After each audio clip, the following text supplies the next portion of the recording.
Hey guys, Roger here, and something that has interested me for a while is portable projectors, because I like the thought of being able to take them with you. So I got talking with BenQ and they asked me if I wanted to take a look at one of their portable projectors called the GV1. So a big thanks first of all to BenQ for sending this projector to me. Now it's a small LED digital projector and a Bluetooth speaker all in one unit.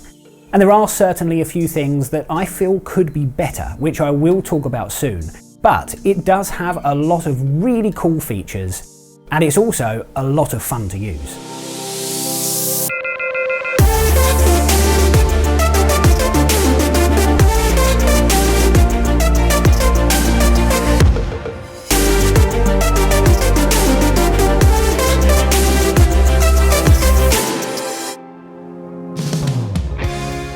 So let me start by saying that for a portable projector, I do think it's very good. It has a modern design and I like the grey and the silver combination.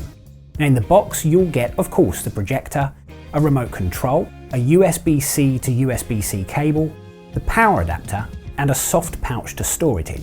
I really like the material too. The main focus of the GV1 is of course on its projector features, and overall for watching movies it's been great. It supports Google Cast on PC or Mac.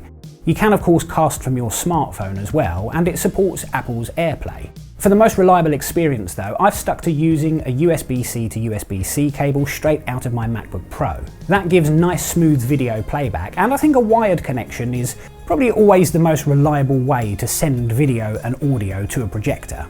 It has wireless capabilities of course, but for some reason I still go for a wired connection whenever I can. Sadly though, the only connection available on this projector is USB-C.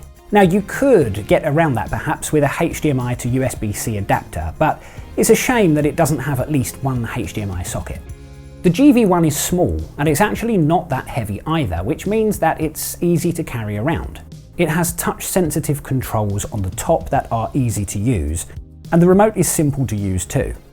Something that this projector does offer is automatic vertical keystone adjustment, which is superb. Now if you're not sure what that is, well, you can tilt the top section of the projector to point the image where you want it. And when you tilt it, you can see it automatically adjusts the shape of the image. Focusing the image is a manual job though. Now that's not unusual, and a lot of projectors need to be focused manually. It does mean though that every time you reposition this projector, that's something that you'll need to do. So it has an LED lamp, the same as a lot of newer projectors on the market, which is good because that means you don't need to worry about replacing really expensive bulbs.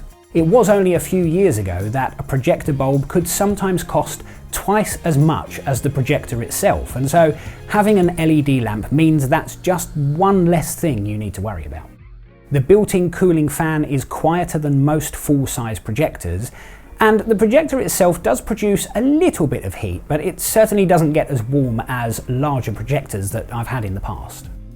The built-in 5-watt speaker, which can also be used as a Bluetooth speaker, is fairly loud. It's not crazy loud, and you certainly won't be able to compare it to dedicated speakers, but it's definitely loud enough to comfortably watch a movie or even listen to a bit of music.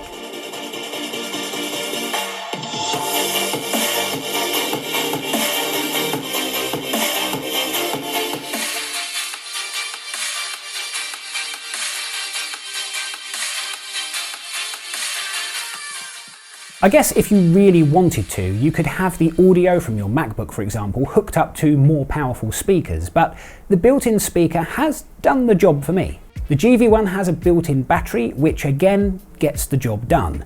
This is one of the things I wish was a little better. Now it does offer up to 3 hours of battery life, which definitely is enough to get through a movie or perhaps even a couple of programs.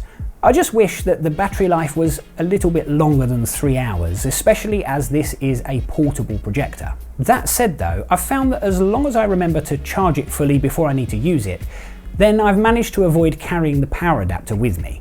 It has a native resolution of 480p, but it does support VGA and Full HD 1080p resolutions, and you can project an image up to 100 inches, which is actually pretty big. Now I find that 50 to 60 inches seems to be a good size for me with this projector, but if you're in a larger room and you want to get that image as big as you possibly can, well, the GV1 can handle up to 100 inches. Thing is, the bigger the picture, then the darker you're going to need the room to be. Now this is rated at 200 lumens, which is much lower than larger projectors, but even during the daytime with plenty of daylight, you can still get a nice clear image. It's not just all about video though. This projector runs BenQ's modified version of Android, which means it does support apps, and you'll find a lot of the most popular apps there, including some games as well. I really do like BenQ products, and I think the GV1 really is great. Battery life could definitely be better, and the built-in speaker, that could also be louder too. In my opinion though, this is a portable device, and while it cannot replace a home cinema projector, as a portable projector, it does get the job done. It's made for portability, and it gives you an easy way to project a video and maybe even photos, either at home or in the office, or perhaps even in your back garden or backyard if you're American during the summer. Thank you again to those awesome people at BenQ for sending out this projector, and also a really big thanks to you guys for watching the video.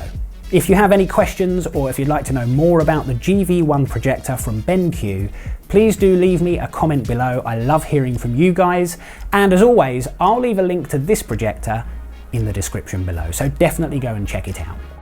If you liked the video or if you found it useful, please hit the like button, and if you haven't already done so, well, please do consider subscribing to the channel so that you don't miss the next video. I'm Roger with Life of Tech. Thank you very much for watching, and I'll see you in the next one.